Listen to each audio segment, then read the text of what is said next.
Bonjour à tous et bienvenue au Social Show propulsé par Isata, le rendez-vous des pros du numérique et des médias sociaux où à chaque épisode, un créateur de contenu nous transporte dans ses coulisses pour nous dévoiler tous ses secrets en lien avec la création de contenu de manière stratégique et récurrente. Mon nom est Francis Jeté, j'anime le podcast et je te souhaite bon show! Aujourd'hui, on jase avec Juliette Payet.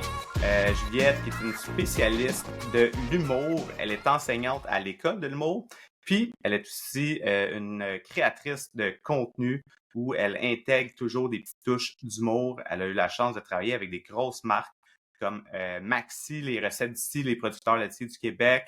Donc, on va avoir la chance aujourd'hui, Juliette, de jaser ensemble vraiment là, d'ajouter cette petite touche d'humour-là.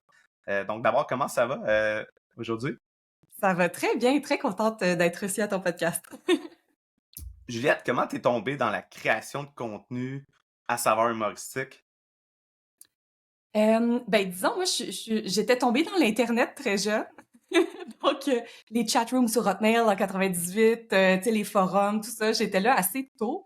Puis c'est donc naturellement que je suis allée sur les médias sociaux, puis que en ayant une présence là et en étant très impliquée, tu sais, écoute, la joke au cégep, là, c'était Juliette, elle like tout. Puis moi, j'étais comme tout le temps comme super enthousiaste, tu sais, de comme liker les contenus des autres. Puis évidemment, tu sais, j'en ai créé aussi dans ce courant-là, tu sais, j'ai créé des choses par moi-même, puis je me suis impliquée donc sur plein de projets avec plein de gens pour créer toutes sortes de belles choses sur Internet. Très cool. Puis, donc, comment on en vient à devenir enseignante sur la création de contenu humoristique à l'école de l'humour? Ben déjà, de faire l'École nationale de l'humour, ça aide. Donc, c'est ce que j'ai fait. Moi, j'ai été en écriture humoristique. Donc, il y a deux programmes. Il y a le programme auteur, il y a le programme humoriste. Donc, moi, j'étais auteur, puis j'ai fait ça 2019-2020. Donc, en graduant en 2020, c'était particulier. On pense qu'en sortant de l'école, on va pouvoir aller dans plein de soirées d'humour, se faire un réseau, ça va être génial. Des fois, il s'avère que c'est pas tout à fait ce qu'on a prévu, puis on sait ce qui s'est passé, hein, on n'aimera pas l'événement. Mais donc, ça a été quand même une bénédiction un peu déguisée pour moi parce que ça a mis en lumière mon expertise. Donc, on avait des cours de médias sociaux à l'École nationale de l'humour, tu sais, où tu sais, j'étais particulièrement bonne, tu sais, c'était comme vraiment mon safe space de création à moi, là, tu sais, je savais vraiment comme quoi faire, sur quelle plateforme, etc. Mais donc, c'est ça, en graduant en 2020, il y a eu plein d'opportunités. Les gens ont réalisé, oh, il faut être sur les médias sociaux. Puis pas n'importe comment. Puis c'est là que la connaissance de ces codes-là des médias sociaux, de la variété de plateformes, comment s'adresser différemment à tout le monde là-dessus, ça a eu une valeur. Donc c'est là où j'ai commencé à avoir des petits contrats. Donc un peu naturellement, tu sais, j'ai gradué de l'école. On a pensé à moi naturellement à ok, il y a tel show de télé qui a besoin d'une petite twist d'humour. Il me semble, Juliette, tu serais la bonne personne pour ça. Donc, j'ai été impliquée sur donc des projets d'amis. À un moment donné, on m'a offert de travailler sur discussion avec mes parents, donc via l'agence Roy Turner. Donc ça a été vraiment comme, je dirais, mon gros projet clé qui a fait, ok, tu sais, quand je fais des contenus pour eux, ça allait comme du premier coup. Ça allait super bien. Tu sais, on était vraiment comme dans ça allait naturellement finalement. Puis donc quand après j'ai vraiment comme voulu voler de mes propres ailes, ça a été un peu naturel pour moi de me placer en étant la personne drôle pour vos médias sociaux. Là, t'as écrit vraiment pour différentes marques, où est-ce que tu prenais un ton un peu plus à saveur humoristique. J'aimerais ça que tu nous parles justement, tu sais, comment tu fais dans ton processus créatif pour arriver à trouver des choses qui sont drôles, mais qui sont quand même alignées avec le ton de la marque dans le fond. Fait que tu peux nous parler un peu de ton processus créatif de ce côté-là. Ouais, moi, quelque chose que j'utilise beaucoup, un peu naturellement, mais c'est de concasser 2 idées ensemble. Tu sais, fait qu'il y a des outils de créativité qu'on peut utiliser pour faire ça. Tu sais, j'aime bien utiliser dans mes cours la matrice de découverte, tu sais, où on va utiliser des choses qui sont propres à nous. Donc, on sort plein de mots, tu sais, qui sont dans notre champ lexical de profession, de ce qu'on veut faire. Puis, de sortir aussi une série que ça soit des trends, que ça soit des jokes d'internet qu'on voit souvent là, tu sais, telle affaire est meilleure que ça, point of view, tu sais, des codes vraiment d'internet, puis de jumeler ça ensemble Tu sais, pour moi, on arrive souvent à quelque chose d'étonnant puis qui correspond au code d'Internet, donc on puisse comprendre facilement puis tu sais, c'est essentiel de comprendre aussi pour faire de l'humour, donc c'est un peu ma façon de fonctionner. Fait que, de ce que je comprends, c'est que tu as un processus créatif qui est quand même assez organisé, cérébral. Oui et non, tu sais, je pense à c'est sûr que là, j'enseigne les médias sociaux à l'École nationale de l'humour. Donc là, il va y avoir de la matière, on va avoir, tu sais, on va passer à travers les procédés humoristiques, voir comment est-ce qu'on peut les utiliser pour faire des blagues puis pour que ça nous serve. Tu sais, puis des procédés, tu sais, ça peut être des transpositions, ça peut être d'utiliser, tu sais, des comparaisons. On peut vraiment comme avoir une variété de procédés humoristiques qui s'appliquent aussi aux médias sociaux parce qu'à la base, c'est plus à l'écrit pour des blagues. Mais ceci étant dit, on peut aussi comme moi quelque chose que j'aime beaucoup notamment là, je fais une parenthèse, mais c'est quand j'utilise les médias sociaux, je suis tout le temps en mode scan. Donc je suis tout le temps en mode ah, c'est ça, c'est vraiment drôle, ça me fait rire fort. Fait que ça c'est un bon signe pour moi de ah, je l'enregistre, puis je vais le garder pour plus tard pour pouvoir faire comme OK. À partir de ça, est-ce qu'il y a une façon de présenter les choses qui me plaisait là-dedans que je peux réutiliser pour des marques ou quoi? Est-ce que je peux juste la formule de la joke, là, tu sais, ou juste le canevas, tu sais. Je pense à cette semaine où je fais plein de liens, je m'excuse.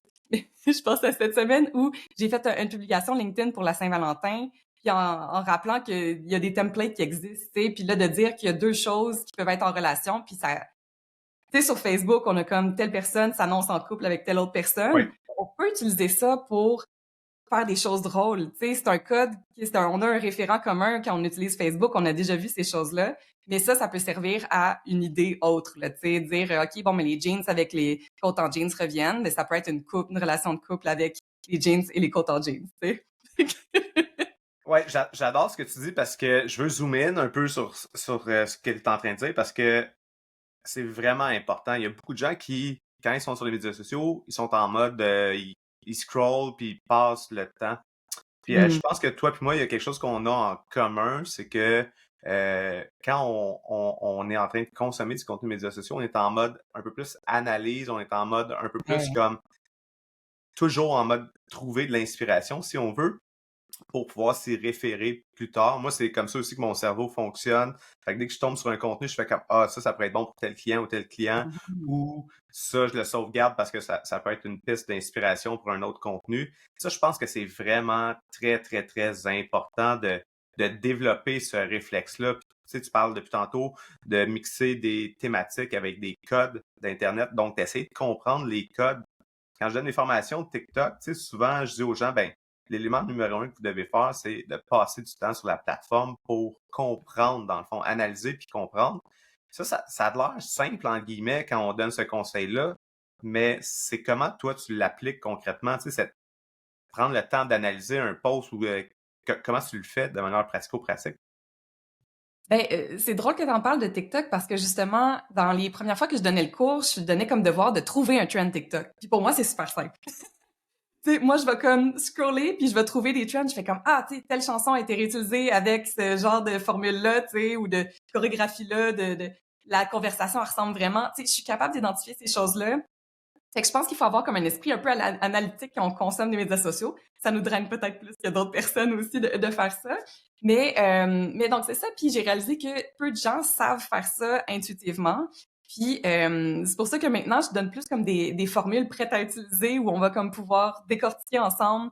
Ah, ok, qu'est-ce qui se passe? Qu'est-ce qui fait que c'est drôle? Puis comment est-ce qu'on peut le réutiliser? Puis là, on brainstorm en gang, tu sais, puis on voit comment ça peut s'appliquer au contexte de chacun. Ouais, très cool. Puis est-ce que as-tu quelques conseils, mettons, à donner aux gens que justement, quand ils consomment du contenu, ils ont peut-être de la misère à décoder un peu, as-tu un genre de petit checklist ou une couple d'éléments clés sur lesquels tu peux les enligner? Bonne question. J'avoue que je j'ai pas de méthode pour décortiquer, mais c'est très tu sais, moi, je suis très autour de l'émotion aussi. Tu sais, c'est très intangible, l'émotion, tu sais. Mais c'est qu'est-ce qui se passe? Est-ce qu'il y a une relation entre les 2 personnes qu'on voit? C'est quoi la nature de la relation? Puis c'est drôle de voir aussi comment tout le monde peut l'interpréter différemment. Fait que ça qui est intéressant aussi, tu sais, des fois, il y a un meme qui peut être drôle pour une personne, il est drôle pour la deuxième personne, mais pour d'autres raisons, tu sais. Hmm. Fait que il y a tout ça qu'on décortique, puis c'est ça, il y a pas de bonne façon de faire, de ne pas le faire, mais je pense que juste prendre le temps, porter attention, savoir qu'est-ce qui se passe, plutôt que d'être juste comme en mode je suis diverti, être plus en mode OK, qu'est-ce qui se passe, comment est-ce que je peux le réutiliser? Tu sais, moi, c'est plus comme ça que je trouve intéressant puis qui peut servir à créer après des contenus drôles qui réutilisent les mêmes codes. Pas qu'on les comprenne. Tu viens de parler de l'importance de surprendre, de générer des émotions. Fait que ça, c'est un autre élément qui est vraiment important dans notre création de contenu. C'est prouvé que dans le fond, les contenus les plus virals, c'est vraiment les contenus qui génèrent des émotions. Puis l'inspiration est une des émotions qui est le plus virale. L'humour en est un autre, puis après ça, il y a la polarité, puis rendre le monde fâché, là. Fait que, tu sais, il y a comme trois éléments. Comment, comment, comment toi tu fais pour s'assurer que chacune des publications que tu fais génère des émotions? Générer des émotions puis partager une émotion, c'est aussi deux choses différentes, là, tu sais. Fait que moi, je m'assure déjà que ce qu'on propose est clair, tu sais. Puis là, tu sais, on revient un peu de structure, là, mais quand je parle d'humour, tu sais, souvent, tu sais, on veut que ça soit simple, on veut que le référent soit commun, puis on veut un effet surprise. Fait que, tu sais, simple. Est-ce que c'est assez clair? Tu sais, ma proposition est-elle trop longue? Tu sais, souvent, il faut que ça soit comme vraiment clair et simple pour qu'elle soit efficace, que ça crée une réaction. Le référent commun, tu sais, je casse les oreilles de mes étudiants avec ça, mais est-ce que ce à quoi on réfère, ce dont on parle, est clair et commun pour votre auditoire? Puis ça, souvent, ça marche pas, là. Tu sais, on va trouver quelque chose de super drôle, mais ça va être trop niché. Les gens n'auront pas le référent. Ah, OK, c'est les codes de tel jeu vidéo, puis ben moi, je joue pas à ce jeu vidéo-là, j'ai manqué le bateau. Tu sais. Fait qu'il faut s'assurer que le référent soit commun de tout le monde qui va voir, qui va être rejoint par cette publication-là. Puis, c'est ça, la clarité, référent commun, puis la surprise. Puis surprise, ben évidemment, en humour, c'est ça qui fait qu'un gag est efficace ou pas. Tu sais, si on dit des choses qui ont été 1000 fois entendues, ben ça créera pas beaucoup de vagues, là, tu sais. Mais si on va chercher un petit insight, une petite perspective, un angle où que il y a pas grand monde qui ont vu ça, qui ont remarqué ça, ben là on a l'effet surprise. Puis l'effet surprise, des fois aussi, elle vient vraiment de ce mix-là de tel référent, comme tu dis, à tel concept, qui là, ça peut détonner un peu ou que tu t'attendais pas à ça. Puis c'est un peu, je pense, aussi ce qui fait que un meme fonctionne bien. Parce que ton meme, c'est le référent, puis la surprise, c'est, dans le fond, la thématique que tu vas y ajouter qui est spécifique à ton industrie ou à la réalité de ta clientèle cible ou quoi que ce soit. Fait que c'est ça qui fait qu'un meme, je pense, ça fonctionne bien. C'est qu'il y a un référent qui est quand même commun, populaire, généralement. Puis, Ouais. après ça, il est mixé avec quelque chose de surprenant qui a comme pas rapport avec le contenu initial. C'est ça qui crée, je pense, qu'un meme, ça fonctionne vraiment bien. Exactement, puis c'est aussi simple. Un meme, là, ça a rarement beaucoup de mots. On comprend en un coup d'œil, en une fraction de seconde, qu'est-ce qui se passe, qu'est-ce qu'on veut nous proposer. Puis l'effet Là, tu dis surprise, un meme, c'est simple, mais c'est difficile à faire.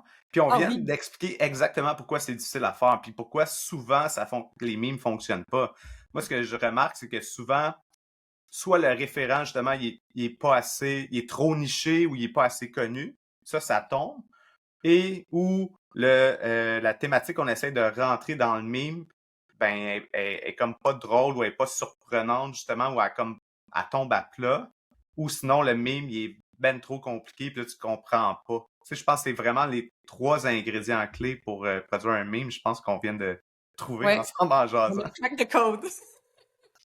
Fait, Mais ah ouais, fait, excuse-moi, j'ajouterais juste une parenthèse aussi pour l'effet surprise, parce que des fois, l'effet surprise vient juste de la personne qui publie. Tu sais, moi, si mon père publie un meme, pour vrai, je vais trouver ça super plus drôle que si une page de meme publie un meme. Tu sais, dans le sens où on s'y attend pas, puis je pense que c'est ça qui a entre autres fait le succès de la STM puis Hydro-Québec. Tu sais, dans le sens où on a des comptes qu'on s'attend à ce qu'ils parlent très corpo, puis ils font des choses qui sont super drôles, puis il y a un effet surprise ajouté de ça, tu sais. Si tu prends le temps d'écouter le podcast, c'est la preuve que tu aimes ça apprendre et que tu peux améliorer ta création de contenu et tes résultats. Mais si je te disais que tu peux aller encore plus en profondeur sur l'optimisation de ton contenu sur certaines plateformes, serais-tu curieux de savoir comment? C'est simple, tu as juste à te rendre sur le site d'Isarta pour consulter les sujets de formation que je donne en lien avec les médias sociaux. TikTok, la publicité Facebook, Instagram, LinkedIn, peu importe la plateforme sur laquelle tu aimerais ça en apprendre davantage, j'ai sûrement une formation sur le sujet.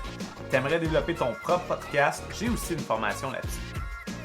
Puis ça, c'est juste mes formations à moi. Il y a une foule d'autres formations données par des experts d'autres domaines, que ce soit en lien avec le marketing numérique ou plein d'autres sujets fascinants qui vont t'aider à propulser ta carrière.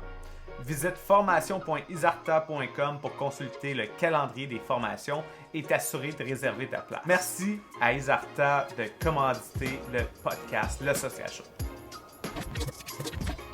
Je sais pas si c'est comme moi, mais perso, ce qui m'allume le plus en marketing numérique, c'est vraiment l'aspect stratégique et créatif, pas l'aspect technique. C'est vraiment ça qui m'a allumé la première fois que j'ai entendu parler du CMS québécois RubberDuck. Fini les mises à jour et les bugs de plugins. Fini de chercher des développeurs web pour mettre à jour ton site chaque fois que tu veux faire des modifs. Fini de te perdre dans le code pour intégrer tes pixels et tes outils de tracking statistiques. Si tu travailles avec des entreprises de services ou des clients qui ont besoin d'un site vitrine qui se montre comme un jeu d'enfant, RubberDuck, c'est la solution parfaite pour toi. Tu as besoin de créer un site bilingue? Pas de problème, tu peux facilement modifier les pages franco et anglo en même temps. En plus de ça, c'est eux qui s'occupent du support si tes clients ont des bugs techniques. Qu'est-ce que tu veux de plus? Un chèque? Ben imagine-toi donc que RubberDuck offre en plus des ristournes aux professionnels du marketing et aux agences qui développent des sites web pour leurs clients. Visite rubberduck.io/essai pour tester la plateforme gratuitement pendant 14 jours. Un gros merci à l'équipe de RubberDuck de commanditer le podcast. De retour avec notre invité. Ouais, comment doser l'humour pour pas... tu sais, parce que l'humour, justement, c'est... il y a l'effet de surprise. Donc, tu sais, si on est tout le temps dans l'humour, il y a peut-être un peu un effet d'essoufflement. C'est dur aussi d'être toujours drôle, justement. Tu sais, fait qu'il y a certaines publications qui vont peut-être tomber un peu plus à plat, mais de ne pas se forcer, dans le fond, à tout le temps être dans l'humour. Ouais. Ben, c'est important. Puis, tu sais, c'est sûr que moi, j'ai travaillé sur des comptes comme Maxi. Ben oui, on le force un peu parce que tu sais, c'est ça qui fait que les gens aiment la marque. Tu sais, le capital de sympathie vient beaucoup de là, de Martin Matt, évidemment. Puis cette présence-là humoristique, on s'attend à ça. Tu sais, fait que si on fait des publications qui ne sont pas du tout, ben c'est sûr qu'il va y avoir moins d'engagement parce qu'on suit la page un peu pour voir c'est quoi la prochaine joke de Maxi. Tu sais. Mais au contraire, tu sais, j'ai déjà travaillé pour un client dans le tempeh, dans mes premiers clients. Puis c'est une marque qui, hélas, n'existe plus. C'était du très bon tempeh. Ceci étant dit. Puis là, il y avait beaucoup d'éducation à faire. Donc là, tu sais, qu'est-ce que c'est du tempeh? Il y a beaucoup de gens qui savent pas ce que c'est. C'est une protéine végétale qui est fermentée. C'est quelque chose qui est pas accessible à tous. Il y en a qui se font leur idée avant d'y avoir goûté, etc. Tu sais, fait il y a de l'éducation à faire comme, OK, ben qu'est-ce que c'est? Comment c'est fait? Tu sais, comment l'apprêter? Puis tout ça, tu sais. Puis dans certains autres contenus, ben là, on y allait vers l'humour. J'avais fait un contenu à la Star Wars, tu sais, May the Fourth be with you. Puis là, c'était comme un baby Yoda qui fait un petit truc de tempeh, tu sais. Fait que c'est pas impossible de marier les deux, mais encore faut-il, tu sais, voir qu'est-ce qui est prioritaire pour le client dans le moment. Tu sais. Oui, tout à fait. Puis en passant, le tempeh, c'est vraiment bon. Moi, je préfère 100 fois le tempeh au tofu. Fait que si vous n'avez pas essayé le tempeh, là, je vous le conseille Dans le fortement. tempeh. On recommande chaudement le tempeh. Puis on parlait aussi de l'importance, justement, dans ton calendrier de contenu, de l'importance de l'équipe, dans le fond, pour favoriser l'humour. Fait que tu peux-tu nous parler, toi, de manière pratico-pratique, comment tu travailles avec des clients en équipe pour vraiment venir rajouter cette touche d'humour-là puis s'assurer que le processus, on vient valider, dans le fond, que c'est drôle. On entend parler beaucoup des humoristes de ne pas écrire tout seul pour aller valider un peu le matériel, aller valider. Donc, ça, c'est un conseil que tu as. Puis, j'aimerais ça que tu nous parles un peu de cet aspect-là. Ouais, ben c'est sûr que créer en équipe, déjà, ça coûte plus cher de cerveau, là, tu sais, de temps et tout ça. Puis encore faut-il trouver les moments. Puis c'est dur, des adultes qui sont disponibles à un même moment, c'est toujours toujours difficile de se faire des moments ensemble. Mais même quand on travaille seul, quand on est travailleur autonome comme moi, puis qu'on essaie de trouver des idées qui, surtout pour les médias sociaux, on veut que ça ait un écho, tu sais, on veut que ça parle à des gens. Fait que moi, tu sais, je veux dire, j'ai cette sensibilité-là de savoir un peu, tu sais, quoi créer pour que ça fasse un écho chez les gens. Mais ça va tellement mieux en équipe, tu sais. Puis quand je travaillais chez l'agence LG2 où on avait plusieurs clients pour faire des médias sociaux, souvent on était jumelés, donc un concepteur-rédacteur et un directeur artistique. Donc étant conceptrice-rédactrice ici, j'étais avec un DA qui était mon âme sœur créative. Puis, turns out, on est devenus des vrais âmes sœurs. Mais ceci étant dit, de créer ensemble, puis de pouvoir comme rire, puis de faire comme ah oui, cette idée-là est bonne. Ça solidifie une idée déjà. Puis quand on le présente à nos directeurs de création et tout, l'idée déjà est comme plus achevée, est moins ah ok, c'est une idée que j'ai eue. Tu sais, fait que ça donne confiance à l'idée.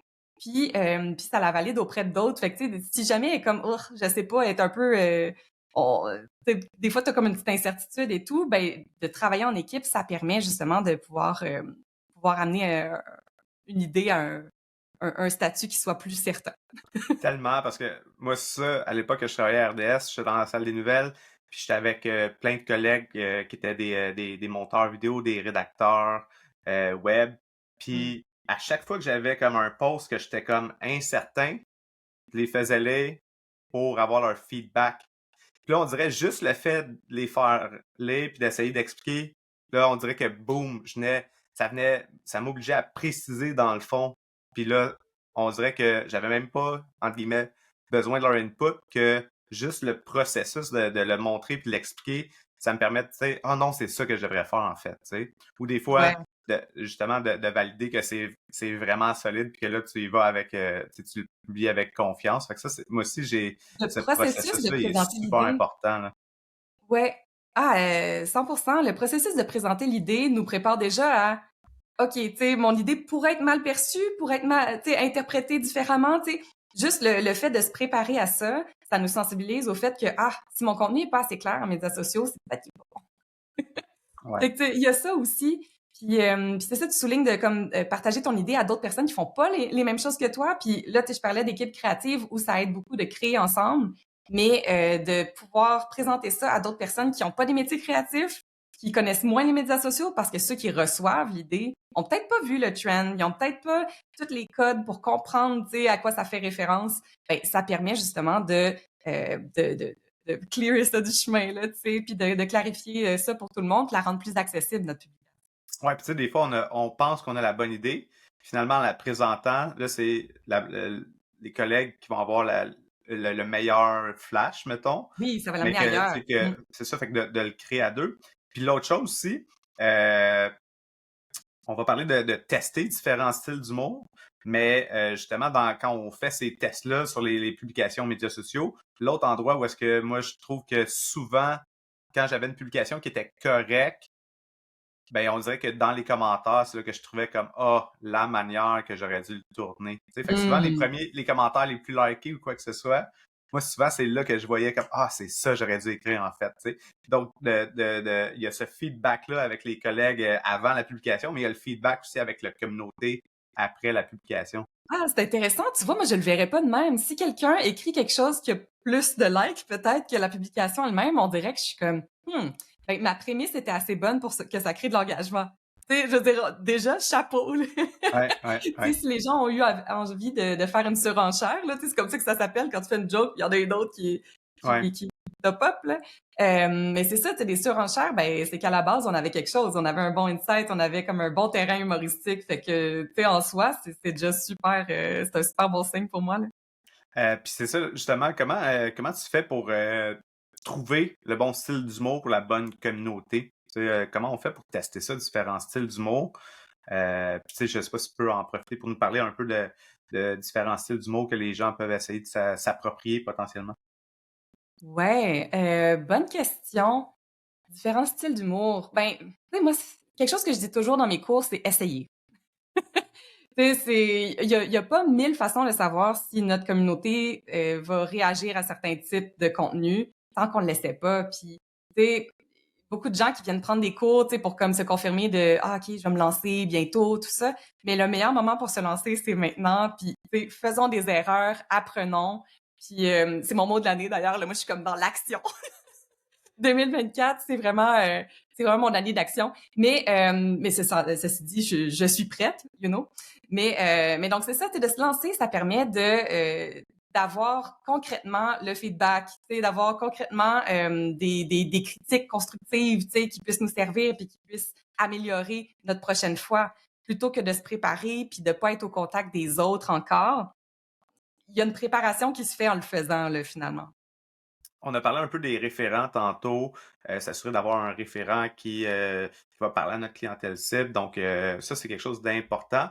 Mais l'autre chose, tu as parlé aussi des procédés humoristiques. Peux-tu nous parler un peu de certains procédés humoristiques que les gens pourraient intégrer dans leur stratégie de contenu de manière pratico-pratique?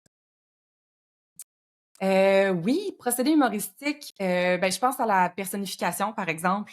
Puis, tu sais, il y a des marques qui l'ont fait. Je pense à c'est Ryanair là, qui a des yeux sur son avion puis qui, tu sais, qui utilise toutes sortes de sons et tout ça. C'est le fun de personnifier nos produits. Puis la STM l'a fait aussi tu sais, à un moment donné avec encore tu sais, l'effet avec les yeux puis la bouche sur TikTok. Tu sais, c'est quelque chose qui peut permettre de comme donner une voix à notre produit. Puis il y a tellement de choses à faire avec ça. Fait qu'en soi, je pense que oui, tu sais, ça pourrait être vraiment une série de contenus, puis on peut créer des contenus régulièrement avec ce procédé-là. Sinon, la transposition, tu sais, c'est quelque chose à quoi je pense souvent parce que c'est un peu le procédé du meme. Donc, d'utiliser des codes, des référents communs qui viennent d'un objet culturel, tu sais, qui est connu d'une majorité. Puis, donc, quand on transpose, ben, tu sais, c'est plus facile de faire un contenu qui va fonctionner, tu sais, puis résonner chez notre auditoire. Ceci étant dit, on peut utiliser des mèmes, oui, ou créer des mèmes à partir de choses qu'on connaît. Tu sais, je parlais des relations sur Facebook. Ça peut être juste, tu sais, il y a la page Meme Fruité qui l'utilise souvent, qui fait des paniers Amazon, tu sais, often bought together, là, où je sais pas trop, là, tu sais, de mettre trois objets qui vont ensemble pour créer peut-être un cliché ou, tu sais, de quelque chose qui est créatif finalement, mais qui va vraiment comme donner une personnalité, tu sais, à notre propos et tout. Fait que j'aime bien ces codes-là, là, tu sais, d'utiliser des choses qu'on reconnaît, tu sais, on a tout acheté sur Amazon, hélas. Mais donc de reconnaître le panier puis comment on se fait recommander des choses qui vont avec. Il y a quelque chose à faire avec ça, là. C'est un peu ça aussi le concept derrière les starter pack memes, là, tu sais, que tu mets comme Oui. tu combines plein d'éléments ensemble qui font que tu sais, tu reconnais le cliché, mettons, par rapport à une personne, par rapport à une génération ou peu importe. Là. Fait que, Ah ouais, c'est un format que j'aime beaucoup, là. Tu sais, faire une recherche Google, une marque de souliers, tu sais, t'as comme un texto fictif, t'as toutes sortes de choses qui te donnent une vibe, là. y a-t-il d'autres éléments dans les procédés humoristiques peut-être que les gens connaissent un peu moins, qui pourraient essayer d'explorer, qu'on n'a pas nommé déjà? On a parlé un peu de la transposition, l'effet de surprise, le mix d'éléments.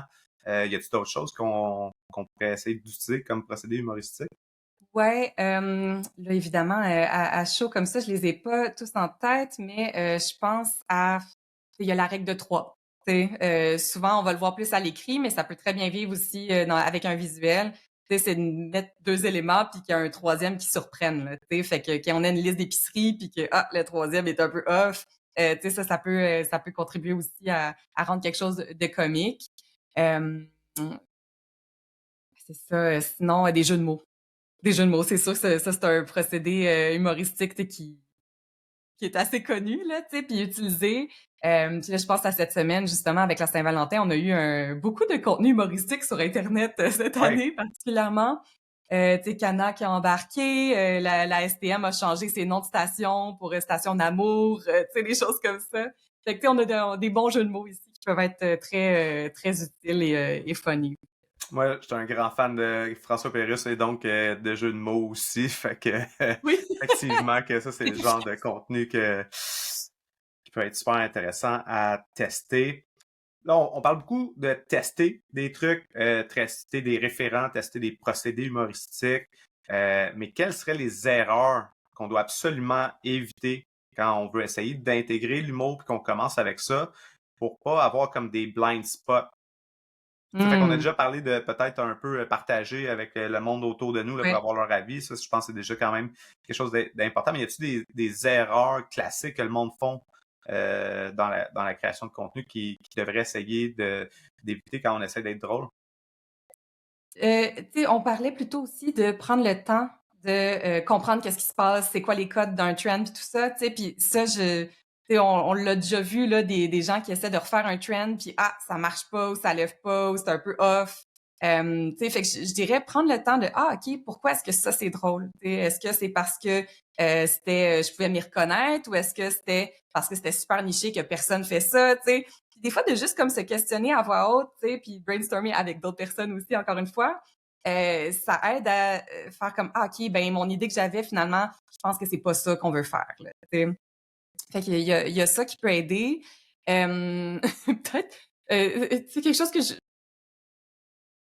pensais à sa grand-maman. Tu sais, est-ce que grand-maman serait fière de moi si je faisais ça? Puis, tu sais, c'est que souvent, l'humour qui fonctionne pas ou qui est mal reçu, c'est qu'on n'a pas pensé à notre grand-maman. Tu sais, je me dis, ou même notre mère, là, tu sais, est-ce que maman elle serait fière de moi de savoir que c'est moi qui a posté ça? Puis tu sais, je parle souvent des jokes à caractère sexuel, tu sais. Pour l'effet surprise, oui, ça va surprendre. Ça a un effet choc tout le temps. C'est un peu comme sacré aussi. C'est comme facile, tu sais, pour avoir des rires dans une salle puis tout ça. Est-ce que ça fait que c'est drôle? Pas tellement, tu sais. Puis c'est pas ça qui fait que le contenu est bon. Fait que même si ça crée une réaction, que ça a suscité de l'engagement, ben c'est plate, mais je ne recommande pas. Il y a la marque Duolingo là, qui est vraiment justement sur cet humour-là, un peu plus trash, là, un peu plus Mmh. edgy. Ça fonctionne super bien pour eux, mais encore une fois, tu sais, c'est une ligne très, très mince. Déjà, l'humour, c'est pas facile, mais là, être dans l'humour un peu plus trash avec une mascotte pour une marque d'une application pour apprendre des langues, tu sais, c'est quand même spécial. Tu penses quoi un peu de leur style d'humour, eux, justement? Ouais, ben là, Duolingo aussi, sont rendus avec un certain statut. Donc, tu sais, je pense qu'ils peuvent faire un peu ce qu'ils veulent at this point. Mais ceci étant dit, oui, ça peut être une façon de se distinguer, d'être un peu arrogant. Puis, tu sais, j'en parlais avec Thierry qui travaille derrière le compte de la STM. Puis, tu sais, sur TikTok, il y a une culture de roast. Donc, il y a une culture de, on s'envoie des pointes, tu sais, puis ça fait partie un peu de la game. Fait que ça joue rough. Fait que pour moi, c'est une façon d'embarquer aussi dans le train, là, tu sais, dire OK, bon ben vous êtes un peu méchant dans les commentaires. On peut être un peu méchant aussi, tu sais, puis avoir un peu d'attitude, là, tu sais, juste pour comme montrer qu'on se laisse pas faire. Puis c'est pas parce qu'on est une marque qu'on peut pas répondre, là, tu sais. Fait que je trouve que dans leur cas, je trouve que c'est une bonne utilisation d'une petite personnalité avec de l'attitude. Ouais, ça, on l'a vu vraiment beaucoup sur Twitter, là, à l'époque où Twitter était comme une des plateformes là, où est-ce que les marques développaient vraiment des tons un peu plus edgy, puis on se Mmh. permettait d'être tu sais, très humoristique, puis des fois très, très sur les lignes là, avec des réponses à des utilisateurs ou des tweets vraiment déjantés. On le voit un peu moins sur les autres plateformes, on le voit un peu là, sur TikTok, là, certaines marques qui le font aussi, mais à une certaine époque sur Twitter, c'était vraiment une tendance forte que les marques Ouais. se personnifiait, comme tu disais tantôt, puis utilisait ce genre d'humour-là. Mais effectivement il y a plusieurs gestionnaires de médias sociaux qui ont perdu leur job parce qu'ils avaient dépassé la ligne. Ça, je pense que ça peut être Ouais. un très bon conseil. Tu sais, tantôt, quand on parlait des erreurs à éviter, je pense que tu sais, ça en est un dans le fond, tu sais, euh, de, de savoir comme tranquillement, pas vite, repousser la ligne auprès de sa communauté, mais pas aller comme all the way in, tu sais, comme les premières fois, là. Oui, Tu sais, non, c'est fait que de ça, faut placer le tranquillement, pas terrain, vite, là. intégrer, repousser la limite un peu. Ouais, oh oui, puis il faut habituer nos abonnés à qu'est-ce qu'on va faire, puis tu sais, si à un moment donné on repousse, puis tu sais, d'après moi, ceux qui ont fait ça, puis qui allaient avec plus d'attitude, puis tout ça, c'est qu'ils ont vu que ça créait de l'engagement, ils ont vu que ça, il y avait comme un lien avec la marque qui se faisait, puis que c'était bénéfique à un certain niveau, là, tu sais, je peux pas croire. Fait que, tu sais, évidemment, la question se pose de comme où est la limite, tu sais, mais ça, c'est des questions de branding, je pense, rendu là aussi, tu sais, puis Ben, on le sait moi, tout de suite quand on a dépassé la limite dans les commentaires, dans le fond. ouais. Ça, c'est quelque chose qui devient évident. D'ailleurs, c'est un sujet que je voulais jaser avec toi. Donc, on a parlé beaucoup de comment utiliser l'humour dans la création de contenu, mais il y a comment utiliser l'humour aussi justement dans la gestion de communauté. Fait que dans les commentaires, donc, as-tu quelques pistes, quelques idées de comment on peut intégrer cette notion-là de gestion de communauté à saveur humoristique dans les commentaires? Oui, ben c'est sûr que c'est quelque chose pour quoi on peut se préparer. Tu sais, quand on sait qu'on a une campagne qui sort, on peut. Tu sais, moi, je suis une auteure dans l'âme aussi là. Fait que j'aime beaucoup travailler avec Antidote, sortir un champ lexical, aller voir, ok, bon ben, qu'est-ce que je peux faire avec tel mot, tu sais, y a-t-il des jokes qui me viennent naturellement, etc. Fait qu'on peut se préparer. Puis même une fois que les commentaires sortent, puis tu sais, je pense à une fois où j'avais fait de la gestion de communauté pour Maxi. C'était pour la campagne Fresh, là, tu sais, où il y avait un rap avec Martin Matt puis Corias. Ben, à ce moment-là, tu sais, oui, j'avais préparé quelques petites blagues sur le scène, mais il y avait aussi des choses qui sont arrivées. Tu sais, je pense à Météo Média qui était comment on prévoit une tempête de... je me rappelle plus. Mais bref, tu sais, c'était comme à partir de tempête, j'étais comme, ah, OK, on peut prendre flocons puis faire, OK, ben, tu sais, on vous attend des flocons d'avoine, là, tu sais, fait que fallait être là, fallait le lire. Mais tout ça pour dire que des fois, Antidote peut être notre meilleur ami. On s'en va dans le champ lexical, on s'en va dans les co-occurrences. Quelles sont les expressions les plus utilisées? Ça nous permet de comme avoir une voix puis créer quelque chose qui va résonner chez les gens, là. Les commentaires, c'est un des engagements qui a le plus de valeur pour les algorithmes en termes de visibilité que ça apporte. Mhm. C'est bon pour l'algorithme et pour la visibilité, mais c'est bon aussi pour créer un lien avec ses abonnés. Puis des fois, cette gestion de communauté-là, dans les commentaires, ça peut vraiment venir aider beaucoup à l'engagement. Cette présence-là dans les commentaires, elle peut être vraiment intéressante aussi pour cette notion-là. Oui, puis j'ajouterais que l'effet surprise est là, tu sais, dans le sens où oui, on l'a préparé, mais ça a pas l'air préparé, ça a l'air spontané quand on le sort. Puis le fait que ça soit un compte, tu sais, entreprise, tu sais, qui le partage aussi, ça contribue à l'effet surprise. Fait que tu sais, si ça venait de mon oncle au party de Noël, je serais comme, ah, arrête-tu avec ces jokes là. Mais quand je le vois, tu sais, d'une entreprise, je suis comme, son game, j'aime ça, ça m'a surpris. Tu sais. Dans le processus créatif, on a tout le temps des challenges, des défis. Des fois, c'est la page blanche.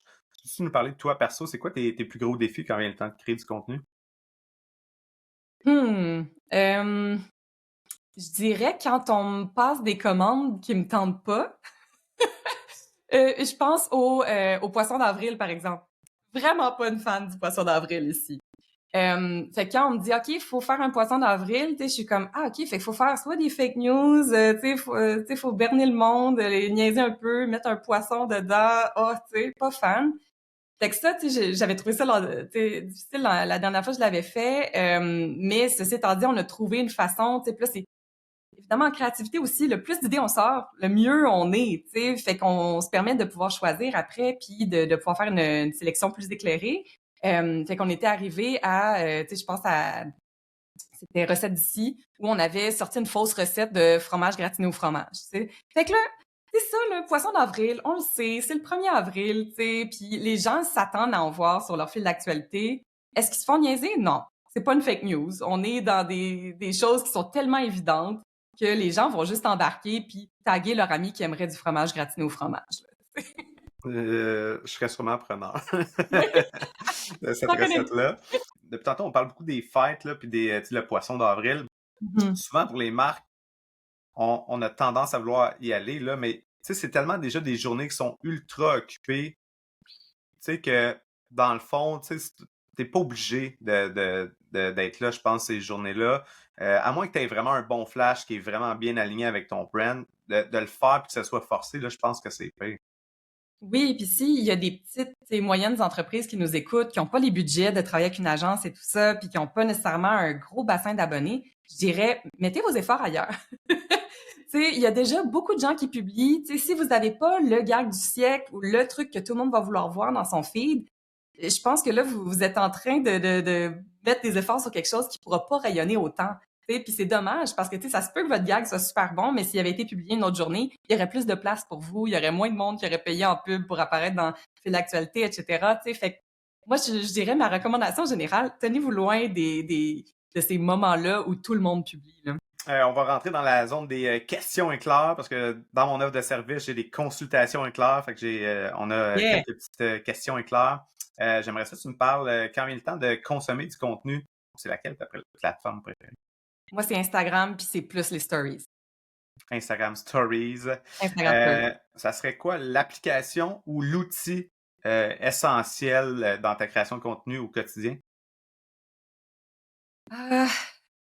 Antidote. Vraiment. C'est qui ton créateur ou ta créatrice de contenu préférée? Je dirais ces temps-ci, c'est une fille qui s'appelle Hope Woodard, je pense. Je l'ai trouvée sur TikTok, super drôle, très dans le storytelling. C'est pas de flafla, pas de montage, puis j'adore cette approche-là. T'as-tu une marque québécoise que ben, tu sais, on connaît les classiques là, de Maxime, mais t'as-tu une Ouais. marque québécoise que les gens connaissent peut-être un peu moins, qui sont super bons dans l'humour pour l'inspiration? Ben, je trouve que la ville de Laval l'a utilisé souvent, l'humour, puis le fait bien pour passer ses messages. Puis sinon, je pense aussi à Élections Québec, aux dernières élections, qui avaient vraiment scoré avec beaucoup de leurs posts. Fait que, tu sais, c'est des trucs qui étaient éphémères, là, mais ça avait bien marché. Très fan. Puis, dernière question, est-ce qu'il y a quelque chose en lien avec la création de contenu humoristique qu'on n'a pas jasé aujourd'hui, que tu aurais aimé qu'on passe comme message? Ben, je dirais que tout s'apprend. Tu sais, on pense que tu l'as ou tu l'as pas, qu'il faut être drôle dans la vie pour faire du drôle sur les médias sociaux. Je ne crois pas. Je pense que tout s'apprend, tout se travaille, tout peut être créé aussi en co-création avec d'autres personnes. Fait que je pense que c'est un beau mot de la fin pour aussi faire ma plug. Ou, tu sais, j'enseigne les médias sociaux à l'École nationale de l'humour pour les cours récréatifs. Donc, c'est ouvert à tous. Mais puis j'ai vraiment pris la porte ouverte, hein, je m'excuse. Mais je m'excuse pas en même temps parce que je trouve que c'est super pertinent. Puis moi, je veux voir plus de drôle sur les médias sociaux dans mon fil d'actualité, que ça soit de n'importe quelle marque que je suis, des créateurs que je suis également. Fait que je veux contribuer à ce qu'on ait plus de drôle sur nos médias sociaux. Fait que venez suivre mon cours. Je fais pas plus d'argent si vous suivez plus mon cours. Mais pour vrai, tu sais, c'est super important qu'est-ce que tu dis parce qu'on parle de l'importance de se différencier, de se démarquer en marketing en général, mais surtout sur les médias sociaux. Une des raisons numéro un pourquoi les gens vont se désabonner d'un compte ou qui vont arrêter tout simplement de le suivre et d'interagir avec la marque, c'est parce que la marque est plate ou est boring ou est trop sérieuse ou trop corpo. Donc, de trouver ce ton-là, qui n'est pas nécessairement obligé d'être humoristique, mais qui est unique, ça aide beaucoup les marques. Fait que je pense que c'est important de le mentionner aussi, comme tu dis, là, de pas avoir peur d'essayer, tester des trucs là, Oui, dans puis le monde. souvent sur les médias sociaux, les gens pensent qu'il faut se vendre, il faut passer des messages, il faut rappeler que c'est un contexte de consommation optimal pour notre produit.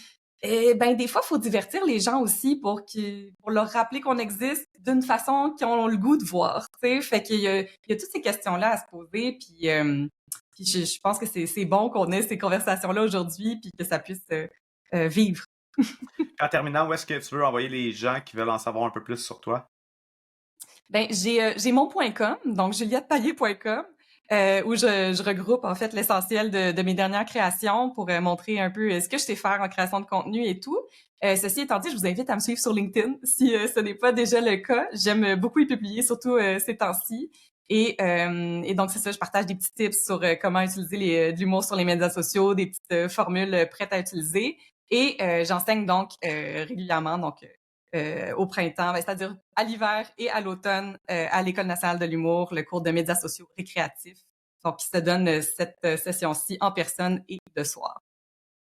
Merci beaucoup, Juliette, pour ton précieux temps. Ben, merci beaucoup de l'invitation, Francis.